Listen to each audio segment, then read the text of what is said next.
ఈరోజు నేను ప్రధానంగా ఏంటంటే ఈ జిల్లాలో కొన్ని పేపర్లు రాస్తా ఉన్నాయి. గత ప్రభుత్వంలో ఏ రోజు మైన్ ఓనర్లు కోర్టు ఎక్కల. సార్ మా మైన్లు ఓపెన్ చేయండి అని కోర్టుకు వెళ్ళారు. మైన్ ఓనర్ల కోర్టుకు వెళ్ళారన్న. కోర్టు ఏమిచ్చింది?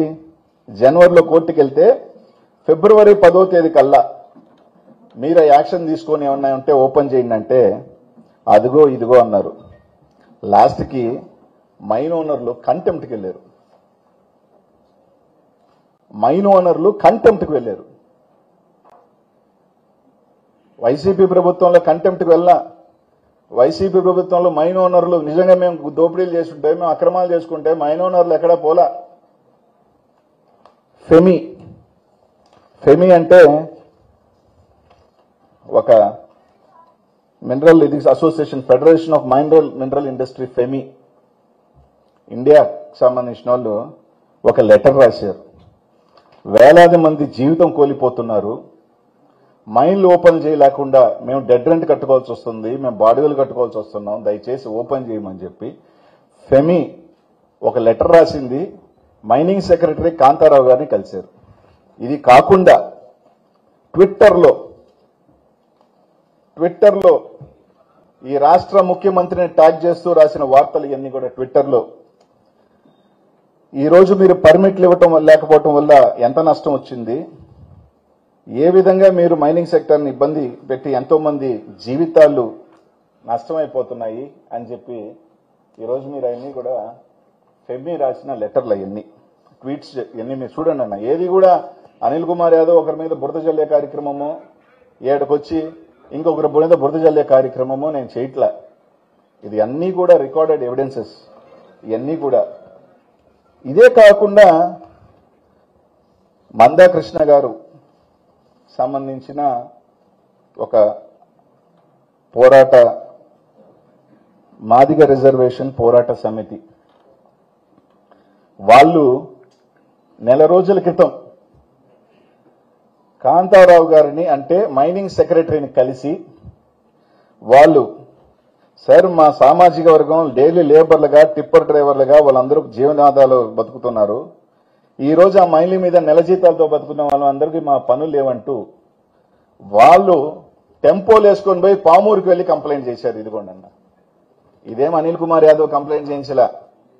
కృష్ణమాదిగ గారు పెద్ద ఆయన కొద్దిగా ఇప్పుడు టీడీపీ ప్రోగానే ఉన్నారు అనుకుంటున్నా, పోరాటాలు చేసే పెద్ద ఆయన కొంచెం ఉన్నాడు. ఈరోజు వాళ్ళకి సంబంధించింది చేసింది ఇది అనిల్ కుమార్ యాదవ్ నిందే. ఇట్లా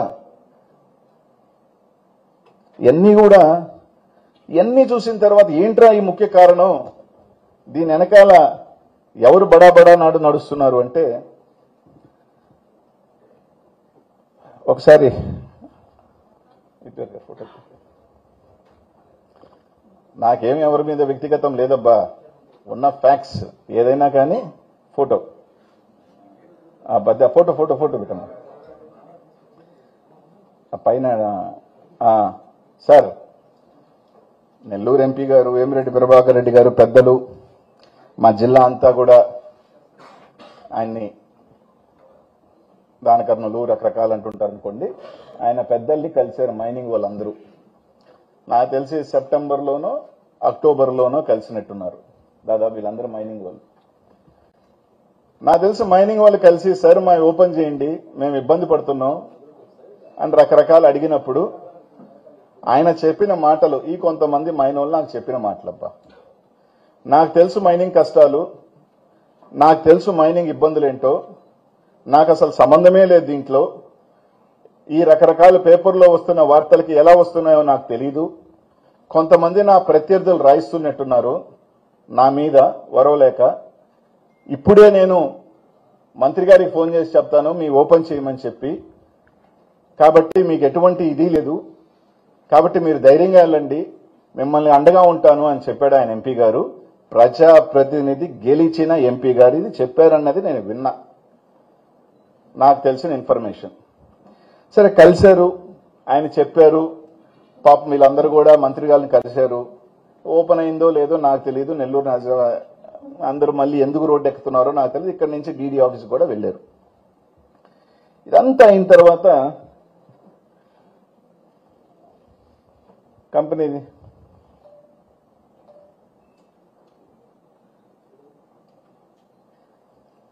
Lakshmi quartz sand private limited November 22వ తారీఖున ఈ కంపెనీ పెట్టారు. నాకు వ్యాపారం అంటే దీని మీద నాకు సంబంధం లేదు, నాకు మక్కువ లేదు, అసలు ఇదంటే నాకు తెలియదు, మీరు ధైర్యంగా పోండి ఓపెన్ చేసుకోమని చెప్పిన పెద్ద ఆయన ఆ కంపెనీలో ఒక డైరెక్టర్ వేమిరెడ్డి ప్రభాకర్ రెడ్డి గారు. మీరు చూడండి సార్, కొంచెం పైకెత్తమ్మా పేరు, మేబీ రాదేమో, కింద పైకి జూమ్, కింద ఇంకా పైకి రాని.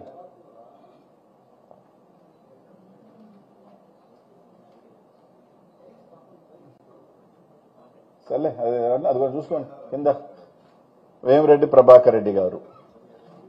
నాకు సంబంధం లేదని చెప్పిన వ్యక్తి, నాకు ఎల్లు ఉంటే తెలియని వ్యక్తి, ఆయన ఒక కంపెనీ పెట్టారు. ఆ కంపెనీలో ఆయన డైరెక్టరు.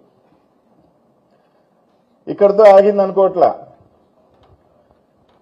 దాదాపు గతంలో 20 నుంచి 25 మంది ఎక్స్పోర్టర్లు ఉన్నారు. 25 నుంచి 25 మంది ఎక్స్పోర్టర్లు ఉన్నారు. ఈ రోజు ఎందుకు ఒక ఎక్స్పోర్టర్ లేడు? ఒకే ఒక ఎక్స్పోర్టర్ ఉన్నాడు. ఎవరు ఆ ఎక్స్పోర్టర్?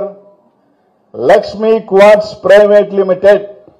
అలా పైకెళ్ళు, పైకి ఇంకా కిందకి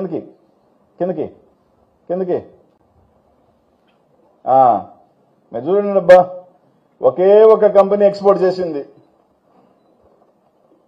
లక్ష్మీ క్వార్ట్జ్ ప్రైవేట్ లిమిటెడ్. దీని తర్వాత ఏమనుకున్నారో ఏమో, ఒరే డైరెక్ట్ గా పేర్లు పెడితే ఇబ్బంది పడతారు అనుకున్నారేమో, ఇంకొక సిస్టర్ కంపెనీని ఓపెన్ చేశారు, ఫినీ లిమిటెడ్ అని ఒకటి ఓపెన్ చేశారు. ఫినీ క్వార్ట్జ్ పైకి. ఈ ఫినీ క్వార్ట్జ్ లో విజయ్ కుమార్ రెడ్డి, ఈయన ఎవరో నేను చెప్పాల్సిన అవసరం లేదు, పత్రికా విలేకరు అందరికీ తెలుసు ఆయన ఎవరింట్లో ఉంటాడో ఎప్పుడు ఉంటాడో అని. విజయ్ కుమార్ రెడ్డి ఎవరింట్లో ఉంటాడో, ఎవరి దగ్గర ఉంటాడో, ఎవరికి చాలా ముఖ్యస్తుడో నేను చెప్పాల్సిన అవసరం లేదన్నా, మీ అందరూ ఎంక్వైరీ చేసుకోవచ్చు. మన్నెమాల విజయ్ కుమార్ రెడ్డి ఎవరు అనేది. అలాగే పైకెళ్ళి కిందకి తీరా చూస్తే మళ్ళీ ఎవరు ఎక్స్పోర్ట్ చేశారు అంటే ఒకే ఒకరు ఎక్స్పోర్ట్ చేశారు, అది ఫినీ క్వార్ట్జ్. అంటే గత 4 నెలలుగా చేసింది ఎవరు అంటే లక్ష్మీ క్వార్ట్జ్, ఫినీ క్వార్ట్జ్. వీళ్ళ తప్ప ఎందుకు ఇంకొక ఎక్స్పోర్టర్ చేయలేకపోయాడు? ఎందుకు మైన్స్ ఓపెన్ కావట్లేదు? ఇది నేను కాదు, ఏ మైన్ ఓనర్ని అడిగినా చెప్తాడు.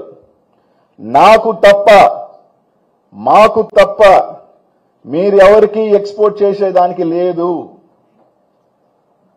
ఎవరు చేసినా మా కంపెనీ ద్వారానే చెయ్యాలి, లేకపోతే మీ మైన్స్ ఓపెన్ చేయము అనే ఒక హుకుం జారీ చేయబట్టి వాళ్ళకి సరెండర్ అయిన వాళ్ళు ఇచ్చిన మెటీరియలే వీళ్ళ ద్వారా పోయింది. వాళ్ళకి సరెండర్ కాని వాళ్ళు మైన్స్ ని ఓపెన్ చేయలేదు. వాళ్ళకి సంబంధించిన మైన్స్ ని, నెల్లూరుకి ఒక చరిత్ర వెంకటగిరి రాజాలంటే, విఆర్సీ దగ్గర నుంచి అనేక సంస్థల్ని దానం చేసిన కుటుంబం వెంకటగిరి రాజాలది. ఒక పెద్ద మనిషి, ఆయన మైను పాపం ఎక్కని గుమ్మం లేదు, పాపం ఆయన అడగని వాళ్ళు లేదు.